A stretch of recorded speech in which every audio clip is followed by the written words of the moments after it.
Chemical আছে। আমরা যখন এই প্রতিষ্ঠানগুলি ভিজিট করি তখন তারা বলে যে এটা আমরা তো বিভিন্ন ধর্মীয় অনুষ্ঠানে ছেটানোর জন্য দিই।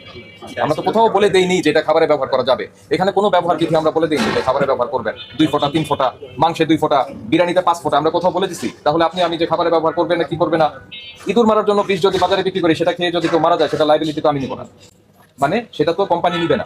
একই কথা এখানেও খাতে, যে সে তো কেওড়া জল তৈরি করছে হচ্ছে অন্য পারপাস, এটাকে আপনি খাবারে কেন দিবেন?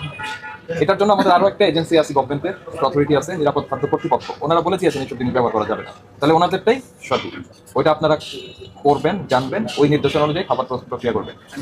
এখন আমরা যে জিনিসগুলি পেলাম এটি ভোক্তা অধিকার সংরক্ষণ আইনের 42, 43 এবং 45 ধারার লঙ্ঘন।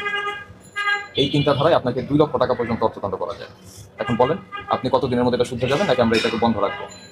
স্যার এখন আমরা তো অনেক কিছু না জানি না শুনে এগুলো করেছি। নেক্সট টাইম থেকে যদি পান স্যার ভালোভাবে ফাইন্ড আউট কত মনে করে দিই সতর্কতা করে নেক্সট টাইমে করলে একদম সর্বোচ্চ দণ্ড। স্যার সর্বোচ্চ ডাবল করলাম, যা আজকে এখনই সব